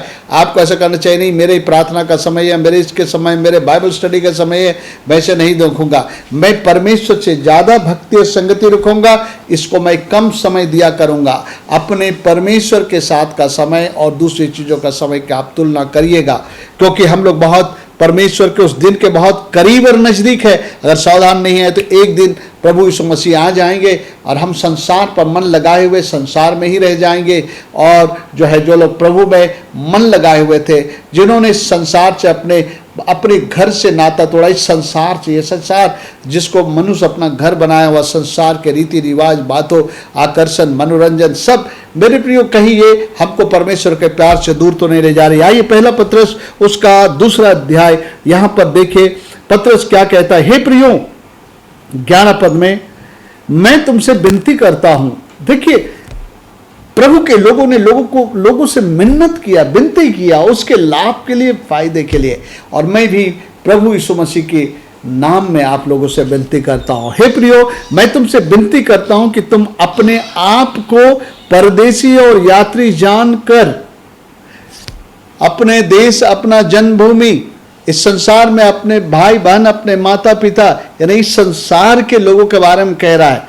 वो क्या, अपने आप को परदेशी और यात्री जानकर उन सांसारिक अभिलाषाओं से जो आत्मा से युद्ध करती है बचे रहे। उन सारी चीजों से जो हमारी आत्मा से युद्ध करते, इस आत्मा में तो प्रभु के पूरा कब्जा होना चाहिए, पूरा प्यार प्रभु को मिलना चाहिए, अपना जीवन प्रभु को समर्पित। लेकिन और दूसरी चीजें भी मेरे जीवन को लेना चाहेंगे। क्या इस समय आप निर्णय लेते कि नहीं, मैं नहीं दूंगा, मैं अपना समय इन चीज़ों में नहीं दूंगा, मैं अपना प्यार इन चीज़ों में नहीं दूंगा। मेरा प्यार तो केवल और केवल मेरे यीशु के लिए है। मैं उसकी बाट जो रहा, वो आएगा, मेरा दूल्हा आएगा, बाराती लेकर के आएगा और मुझे अपने साथ लेके जाएगा। मैं तो उसके इंतजार में। सो मेरे प्रियो, क्या आप जो राजकुमारी हैं, क्या इस बात को आप ध्यान में रखे हुए हैं कि आप इस संसार रूपी अपने घर और अपने नाते रिश्तों को आप आप छोड़ रहे हैं ताकि परमेश्वर के साथ आप विश्वास योग्य रहे, जुड़े रहे। और प्रभु जब अंतिम तुरही फूंकी जाएगी और जब कलीसिया उठाई जाएगी, मरे हुए लोग जी उठेंगे, जीवित लोग बादलों में उठा लिए जाएंगे, उस घड़ी आप प्रभु के साथ रह पाएंगे और फिर वहाँ पर आप मेमने के विवाह में भागी होंगे। अन्यथा मेरे प्रियो, अगर आप प्रभु को जीवन तो दिए लेकिन अब आप प्रभु से प्यार नहीं कर रहे हैं, आपका प्यार निष्कपट नहीं है अपने प्रभु के लिए, आप बहुत सारे दूसरी चीज़ों से प्यार करते हैं, इस संसार से प्यार करते हैं, संसार में की वस्तुओं से प्रेम करते हैं, संसार की प्रणाली से प्रेम करते हैं। आज देखिए कलीसियाएँ खाली है, प्रार्थना सभाओं में लोगों को उपस्थिति नहीं है और प्रभु के बाइबल स्टडी में संगति नहीं है। लोगों को तो आज जितना ज़्यादा हो सके प्रभु के साथ समय गुजारना चाहिए, क्योंकि एक ही चीज़ आपको प्रभु के पास ले जाएगी, एक ही चीज़ आपको दुल्हन बनाएगा, पवित्र दुल्हन जो शुद्ध, निष्कलंक और पवित्र है, जो अपने आप को संसार से अलग किया है, जो ये संसार के लोगों से अपने आप को अलग किया, संसार के वस्तुओं से अपने आप को अलग किया है। सो हे राजकुमारी, सुन और कान लगाकर ध्यान रख, अपने आप को संसार के लोगों और अपने पिता के घर को भूल जा। एक स्त्री जो शादी करती है ना, उसको अपने घर को भूल जाना चाहिए, अपने पति के घर के लिए सब कुछ हो जाना चाहिए। और मेरे प्रियो, तब राजा तुम्हारी चाह करेगा, तुम्हारे रूप का। आपको पता है, जब आप संसार से अपने आप को अलग करने लगेंगे, पाप से अपने आप को अलग करने लगेंगे, हर ऐसे चीज़ों से जब आप अपने आप को अलग करेंगे ना, आपके अंदर में एक ऐसा रूप सज्जा आएगा कि राजा उसे देखकर चाहेगा। आइए पहले पत्रस के अध्याय 3 पद में यहाँ पर प्रभु यहाँ पर बातें कह रहा है और मैं उसको पढ़ना चाहता हूँ। कई बार ये भी एक डॉक्ट्रिन बन जाती है, मैं किसी के इसमें नहीं बोलना चाहता हूँ। कभी कभी हम लोग इस वचन को एक बाहरी श्रृंगार के बारे में सोच करके हम लोग बहुतों को मना भी करते हैं कि हम लोग बाहरी श्रृंगार ना करें। लेकिन मेरे प्रियो, इस वचन का ये मतलब नहीं कि बाहरी श्रृंगार, यहाँ कहा जा रहा है तुम बाहर से ही अपने आप को मत सजाओ, लेकिन अंदरूनी हिस्से में मना नहीं किया जा रहा है कि हम नहीं कर सकते, ऐसा इस वचन में कहीं पर नहीं है। लेकिन कह रहा है कि बाहर से ही श्रृंगार मत करो, लेकिन तुम्हारा श्रृंगार भीतर से भी होना चाहिए। आइए मैं इसको पढ़ता हूँ, देखिए है ना, यहाँ पर मैं इस हिस्से को पढ़ देता हूँ। हे पत्नियों तुम भी अपने अपने अपने पति के अधीनता में रहो। देखो, पति के अधीनता ये एक स्पिरिचुअल क्वालिटी है। इसलिए कि यदि इनमें से कोई ऐसे हैं जो वचन को ना मानते हो, तो भी तुम्हारे भय सहित पवित्र चाल चलन को देखकर बिना वचन के अपने अपने पत्नी के चाल चलन के द्वारा खींचे आए। पवित्र चाल चलन एक जो है स्पिरिचुअल ब्यूटी है, पवित्र चाल चलन। ओके, आगे लिखता है तुम्हारा श्रृंगार दिखावटी ना हो, अर्थात बाल गुथना, सोने के गहने या भांति भांति के कपड़े पहनना, वरन, है ना, यह एक तुलना कर रहा है। बाहर से लोग बहुत सारे जो है सुंदरता के लिए उस सजावट का काम करते हैं, तो ये कह रहा है कि तुम्हारा श्रृंगार दिखावटी ना हो, अर्थात बाल गुथना, सोने के गहने या भांति के कपड़े पहनना। इसका मतलब नहीं कि ये सब चीज़ आप इस्तेमाल नहीं कर सकते, लेकिन इम्पोर्टेंट है परमेश्वर जो हमारे अंदर को देखता, वहाँ पर जो है होना चाहिए सुंदरता। वरन तुम्हारा छिपा हुआ गुप्त मनुष्यत्व, ध्यान दीजिए चौथा पद में, वरन तुम्हारा छिपा हुआ गुप्त मनुष्यत्व। परमेश्वर हमारी बाहरी सुंदरता से प्रभावित नहीं होता कि हम कितने गोरे हैं, काले हैं, कितना सुंदर है, कितने हम ब्यूटीफुल हैं। हम बाहर से, हमारा परमेश्वर को सुंदरता से मतलब नहीं है, वो हमारे मन को देखता है। लेकिन तुम्हारा छिपा हुआ गुप्त मनुष्यत्व नम्रता और मन की दीनता की अविनाशी सजावट से सुसज्जित रहे, क्योंकि परमेश्वर के दृष्टि में इनका मूल्य बड़ा है। पूर्व काल की पवित्र स्त्रियां भी परमेश्वर पर आस्था रखती थी और अपने आप को इसी रीति से संवारती और अपने पति के अधीनता में रहती थी। आजकल कई पत्नियां अपने पति के अधीन नहीं रहती है, लेकिन पति को ही अपने अधीन में चलाती। अगर पति अधीनता में नहीं चले तो जो है उसको जो है वो पूरे घर में दंगा फसाद कर देंगे। ऐसा भी होता है, शायद आप लोगों ने देखा भी होगा। तो लेकिन ये सारी सुंदरता कह रहा है, तो ये चाहे स्त्री हो चाहे पुरुष हो, हम लोग प्रभु के जो है राजकुमारी है। क्या वो इनर ब्यूटी हमारे अंदर है? क्या हमारा अंदरूनी हिस्सा बदल गया है? क्या पुरानी बातें बीत गई, सब कुछ नहीं हो गई? इफिसियों के पत्री में जो तुम्हारा पुराना मनुष्यत्व को तुम उतार दो और नए मनुष्यत्व को पहन लो, जो धार्मिकता और पवित्रता के अनुसार अनुरूप है अपने परमेश्वर के अनुसार। क्या ये परिवर्तन आया है? क्या हम डिटेच हो गए हैं पुराने मनुष्यत्व से, संसार से, और हमारा जीवन जो है अपने प्रभु के प्यार में जो है बिल्कुल बदल गया है, बिल्कुल बदल गया है अपने प्रभु के प्यार में। अपने जब हम प्रभु से प्यार करते हैं ना, तो उसकी आज्ञाओं को मानते हैं। यूहन्ना 14:21 पद में लिखता है, जिसके पास मेरी आज्ञा है और वह उन्हें मानता है, वही मुझसे प्रेम करता है। और आज्ञा पालन करके जब हम प्रेम करते हैं तो हमारा अंदर का जो नेचर है, व्यवहार है, वो बदल करके मसीह का स्वभाव और नेचर में आ जाता है। और ये नेचर जो है, ये स्वभाव, ये पवित्रता जो है, वो सुंदरता है जिसकी राजा चाह करेगा। हे राजकुमारी, अपने घर को भूल जा, अपने लोगों को भूल जा, तो राजा तुम्हारे रूप की चाह करेगा। हालेलुया। कहेगा ये मेरी दुल्हन है।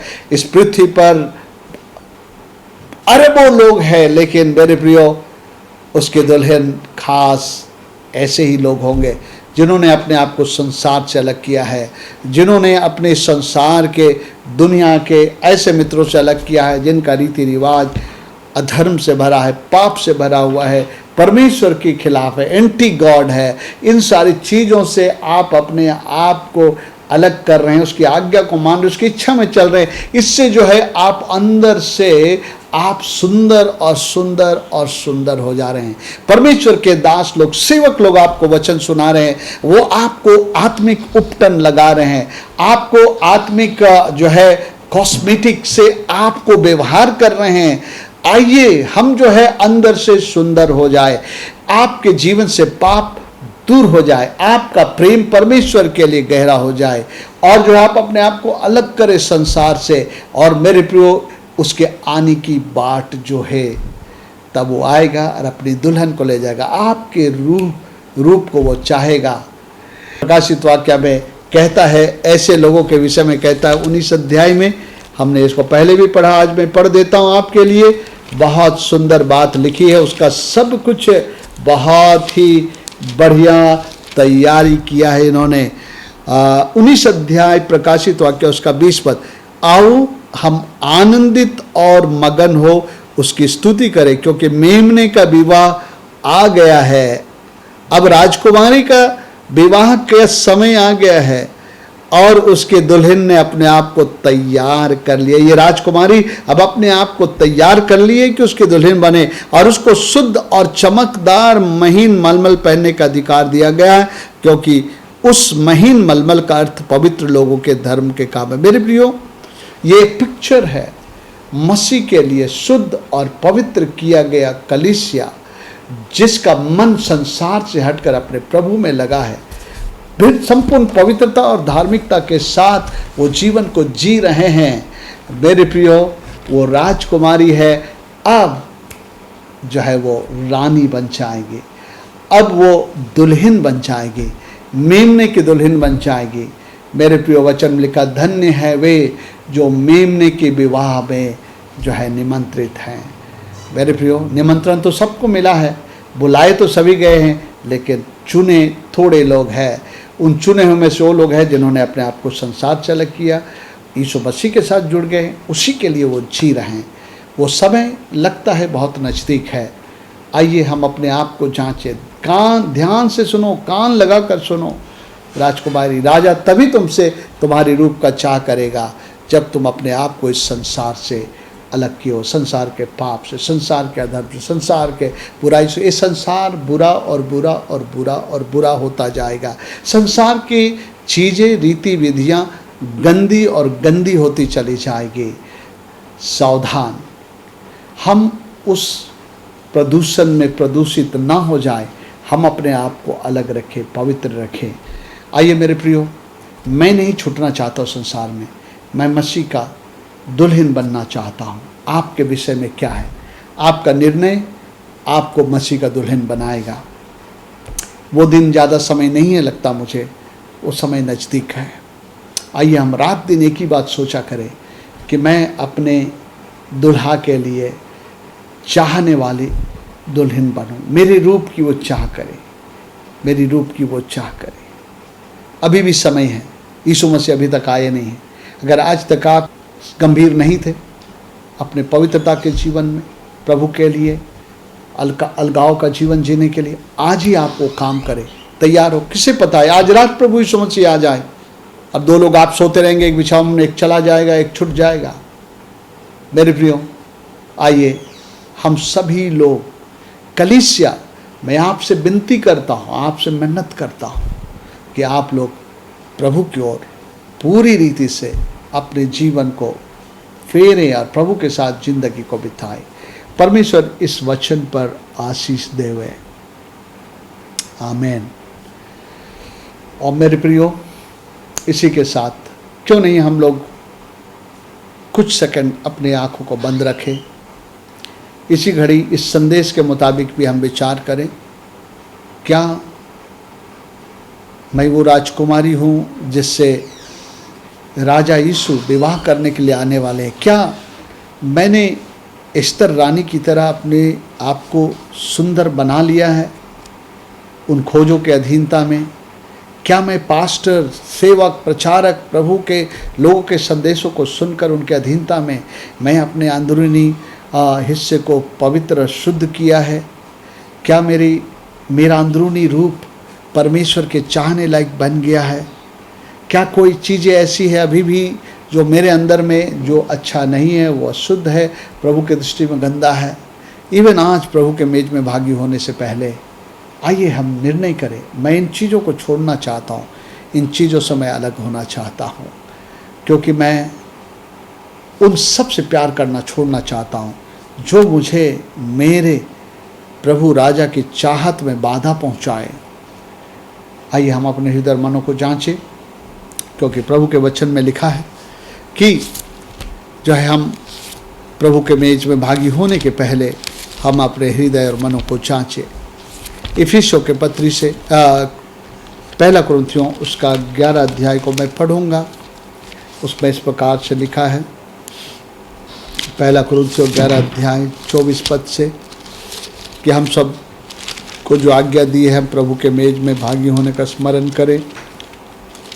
किस तरह से हम लोग उसमें भागी हो? हम लोग सभी लोग अक्सर पढ़ा करते हैं। मैं आज फिर से पढ़ूंगा 1 कुरिन्थियों उसका 11 अध्याय 23 पद से, क्योंकि यह बात मुझे प्रभु से पहुंची और मैंने तुम्हें भी पहुंचा दी कि प्रभु यीशु ने जिस रात वो पकड़वाया गया रोटी ली और धन्यवाद करके उसे तोड़ी और कहा, यह मेरी देह है जो तुम्हारे लिए है, मेरे स्मरण में के लिए यही किया करो। इसी रीति से उसने बियारी के पीछे कटोरा भी लिया और कहा, यह कटोरा मेरे लहू में नई वाचा है, जब कभी पियो तो मेरे स्मरण के लिए यही किया करो।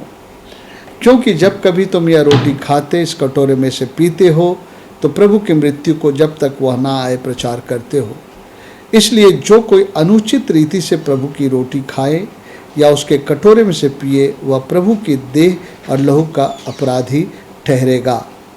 इसलिए मनुष्य अपने आप को जांच ले और इसी रीति से उस रोटी में से खाए और इस कटोरे में से पिए, क्योंकि जो खाते पीते समय प्रभु की देह को ना पहचाने वह इस खाने और पीने से अपने ऊपर दंड लाता है।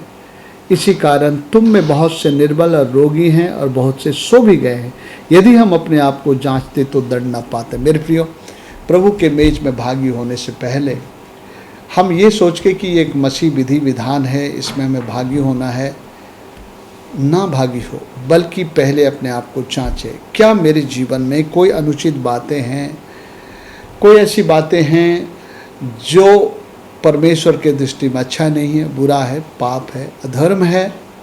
तो पहले आप इनको माने। पहला यूहन्ना 1:9 में लिखता है, यदि हम अपने पापों को मान ले तो हमारे सारे पापों से क्षमा करने और सारे अधर्म से शुद्ध करने में विश्वास योग्य है।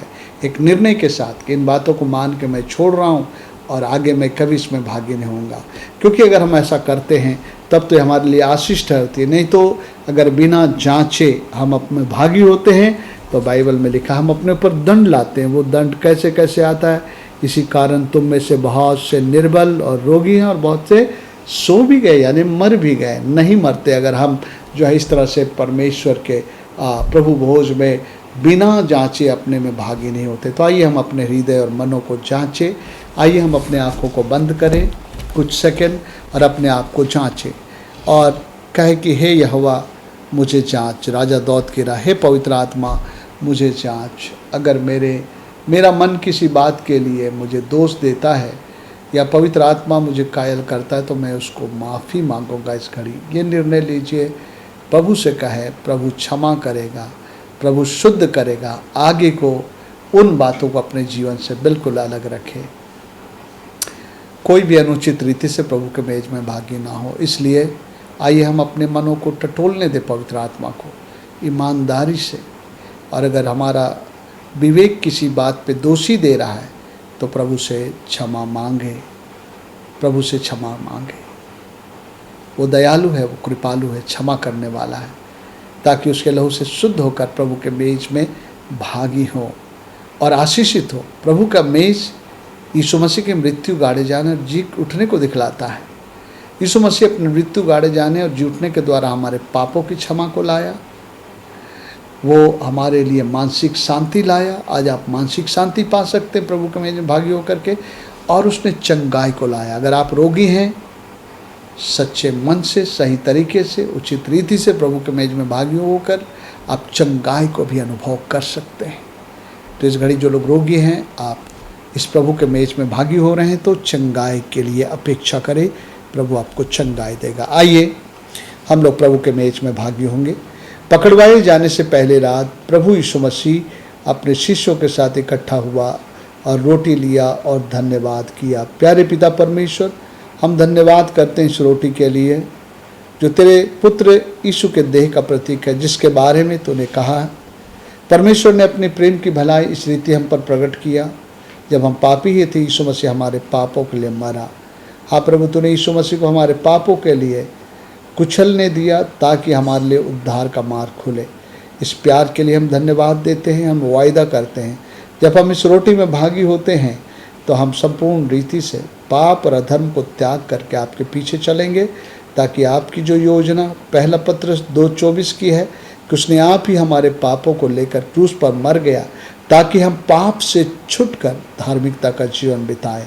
हाँ प्रभु जी, इसी उद्देश्य में हम जीने का वायदा आपसे करते हैं। आमेन। यीशु के नाम में। उसी के पीछे कटोरा भी दिया, धन्यवाद किया। प्रभु हम धन्यवाद देते इस कटोरे के लिए, इस दाखरस के लिए जो तेरे पुत्र यीशु के लहू का प्रतीक है, जो हमारे पापों से छुटकारा, मानसिक छुटकारा और श्रापों से छुटकारा और रोगों से छुटकारे के लिए बहाया गया। क्योंकि लिखा है कि तुम्हारा निकम्मा चाल चलन जो बाप दादों से चला आ रहा था, उससे छुटकारा चांदी सोने से नहीं लेकिन यीशु मसीह के अनमोल रक्त से हुआ है। आज हम लोग जो है इसमें जब हम भागी होते हैं, संपूर्ण छुटकारा को महसूस करें, शुद्धिकरण को महसूस करें और शुद्ध विवेक के साथ आपकी सेवा करें। यीशु के नाम में आमीन। सो पकड़वाए जाने से पहले रात यीशु मसीह अपने शिष्यों के साथ इकट्ठा हुआ, रोटी लिया और धन्यवाद किया और तोड़ा और कहा कि लो ये मेरा देह है जो तुम्हारे निमित्त तोड़ा जाता है। आइए हम लोग एक साथ रोटी में भागी हो। और उसी के पीछे कटोरा भी लिया और कहा ये मेरे नए नियम की वाचा का लहू है जो तुम सबों के पाप क्षमा के निमित्त बहाया जाता है। आइए हम लोग एक साथ दाखरस में भागी हो।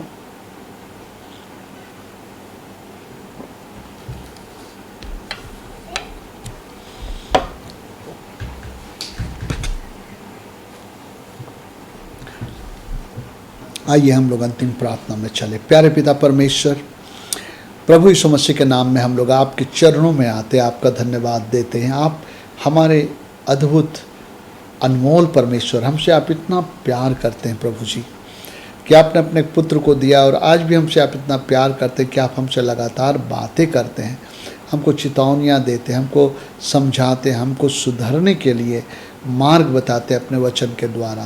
प्रभु आज भी आपने हमारे ध्यान को आकर्षित किया कि हम जो आपके राजकुमारी हैं, हम अपना पूरा अपने रूप सज्जा जो आंतरिक रीति से है उस पर हम ध्यान दिए हुए हैं, नहीं कहीं कुछ हमारे रूप को कुछ बिगाड़ तो नहीं रहा है, इस बात पर भी हमारे ध्यान को आकर्षित आपने किया। हम धन्यवाद देते हैं।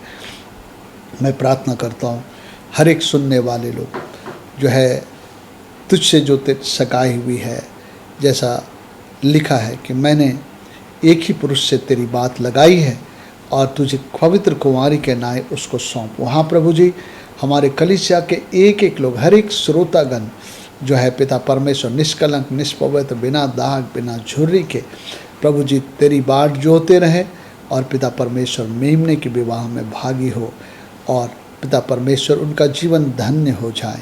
ये मेरी दुआ है। और प्यारे पिता परमेश्वर, आज मैं प्रार्थना करना चाहता हूँ, कई चुनौतियाँ हैं कई लोगों के लिए, जो कई लोग कोरोना पीड़ित हो गए और कई लोग वायरल फीवर में हैं, रोग बीमारियों में हैं। मैं उनके लिए विशेष प्रार्थना करता हूँ और यीशु नासरी के नाम में मैं आज्ञा देता हूँ रोग और बीमारी जड़ समेत उखड़ करके उनके जीवन से दूर हो जाए। क्योंकि तूने कहा है कि परमेश्वर पर विश्वास रख और इस पहाड़ से कह उखड़ जा, समुद्र में जा पड़ और संदेह ना करे वरन प्रतीति करे तुम्हारे लिए हो जाएगा। इसलिए मैं इस पहाड़ रूपी कोरोना रोग के बीमारी और वायरल फीवर और दूसरे प्रकार की जितनी समस्याएं, कर्ज और जितने किस्म के जो लोगों के जीवन में नकारात्मक प्रभाव है जिससे पीड़ित हैं, आज मैं उन सब को यीशु के नाम से आज्ञा देता हूं कि वो सब के जीवन से दूर हो जाए और सब लोग प्यारे पिता परमेश्वर जो चंगे हो जाए, स्वस्थ हो जाए, आशीषित हो जाए, कर्ज खत्म हो जाए और पिता किसी भी तरीके से उनके जीवन में कोई पीड़ा है तो उससे लोग दूर हो जाएं। हमारे बच्चों को खास करके तेरे हाथ में सौंपता हूँ। इस कोरोना के समय में जो पिता परमेश्वर सब ऑनलाइन स्टडी कर रहे हैं, उनके स्टडी में किसी प्रकार के उनके इंटरेस्ट में घटी ना हो, वो लोग पढ़ते रहे। जो लोग प्रभु जी नीट जेई अप्लाई किए हैं प्रभु, उन लोगों की मदद करना, उनको अच्छे कॉलेज में एडमिशन मिले प्यारे पिता परमेश्वर। बुजुर्गों के लिए खास प्रार्थना करता हूँ, उन सबों को संभाल कर रख, अच्छे स्वस्थ में रख। कलीसिया के एक एक जन को तेरे हाथ में हम सौंपते हैं प्यारे पिता परमेश्वर। मैं प्रार्थना करता हूँ सूखे वर्ष में भी तो अपने लोगों का प्रबंध करेगा पिता परमेश्वर। हमारे देश की आर्थिक स्थिति जो है दिन प्रतिदिन बदतर से बदतर हो रही है, नौकरियां जा रही हैं और पिता और भी नौकरियां जाने की संभावनाएं हैं, नौकरी कम हो जाएगी। लेकिन मैं धन्यवाद देता हूं तेरे लोगों की तूने प्रतिज्ञा किया है, जवान सिंह तो भूखे रहेंगे लेकिन तेरे डरवे को किसी भली वस्तु घटी नहीं होगी। सूखे वर्ष में भी उनके लिए प्रबंध होता रहेगा। मैं धन्यवाद देता हूँ आपको पहले से कि यीशु मसीह में आपने सारे प्रबंध अपने लोग कर दिया है और पिता परमेश्वर हमारे सारे लोगों के लिए भी इस काल में भी जो है भलाई उत्पन्न होता रहेगा। सो अब मैं आपको धन्यवाद देता हूँ, सभी लोगों को आपके पवित्र हाथ में सौंप देता हूँ और यह विनती और प्रार्थना आपके बेटे हमारे प्रभु श्री ख्रिस्ट के नाम में मांगता हूँ। सुनिए और दया से ग्रहण करिए बाप आसमानी, आमीन। अब हमारे परमेश्वर पिता का प्रेम, उसके पुत्र यीशु का अनुग्रह और पवित्र आत्मा की सहभागिता हम सबों के संगत साथ सदाकाल बनी रहे। आमीन आमीन। सबों को जय मसीह की। प्रभु आप सबों को आशीष दे।